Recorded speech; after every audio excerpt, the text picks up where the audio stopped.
2050 is probably quite an important date in the human race, because it's probably when the number of people on the planet will be at its largest. And also it's a point at which the climate change debate is trying to reach a no greater than a 2-degree warming of the planet. And so what I've done is actually looked at what does sustainable development mean in the context of getting to 2050 in the right shape. And there are 3 components that we've identified. One is reducing carbon emissions globally by an average of 50% below 1990 levels by 2050. And of course the debate that's going on amongst the different countries is how that's divvied up between them, but basically an average 50%. For the UK, that means our contribution will be 80% reduction by then. So that's point one. The point two is that we are running out of resources with population growth. We have a fixed amount of land on the planet. So what we're trying to do is actually get to a point where we share the resources we have equitably, which means that we have to use only about 1.5 hectares of land each to support our life, to provide water, waste, absorb waste, provide energy and our food. And so we've got to aim to a point where we dramatically reduce our resource consumption to that sort of level, and we're currently about 4 or 5 times higher than that at the moment. And then the good news behind that is we'll then have more money to spend on human development, because actually if we reach that level of efficiency and closing loops, we'll have a lot more money to spend, so actually human development can then accelerate. So it's a combination of those 3 things, which actually has a good news story at the end.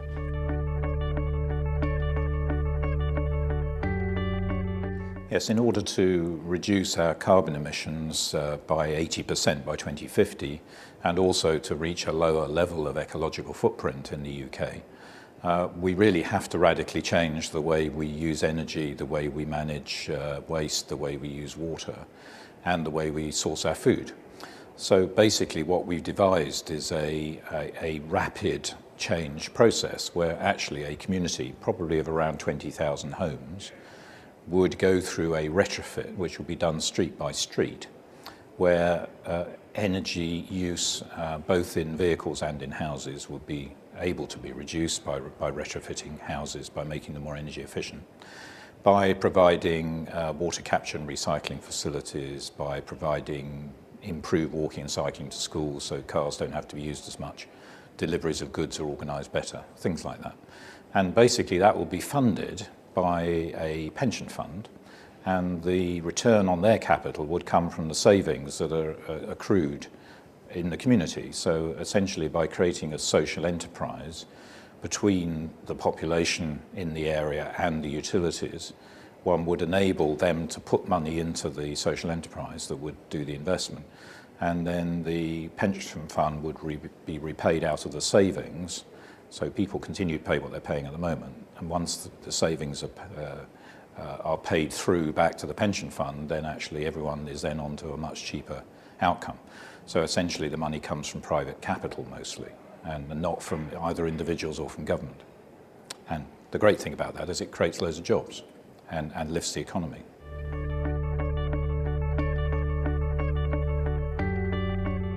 Well, we've looked at the sort of policies and strategies that governments need to put in place, and they come out in sort of 3 levels really. The top level strategy is to start valuing natural capital, because if we keep growing the economy and growing GDP and kill the ecosystem, then that clearly isn't a good outcome. So we have to find a way of valuing the damage. And the first example of that is having a high carbon price, because that means we don't emit as much carbon dioxide because it's expensive. So that's the first example of many different strategies of that kind. The second level is basically all about fairness. It's about making sure this isn't a solution for rich people and poor people get poorer. And therefore we have to narrow that gap between rich and poor, which is all about ensuring that the renewable resource systems we put in place are accessible to everybody. And there are ways of doing that actually by creating accessibility both in mobility and also in retrofitting poor housing, so people don't have to spend a lot of money on fuel, they can spend virtually nothing on fuel and then have more money to spend on food, for example, or make food available locally to them. And then the third level is basically driving efficient use of renewable resources rather than a wasteful use of non-renewable resources, which is what we have at the moment. And an example of that is the feed-in tariff that's been put in place in the UK, which is a short-term driver of the introduction of renewable energy onto roofs and into windmills, which is to raise the market, to get the market going, to lower the price in order that we can then afford to buy it later on. So that's one example of many other examples the world is using. So in each of those three levels, there are examples around the world that we could bring to the UK to implement.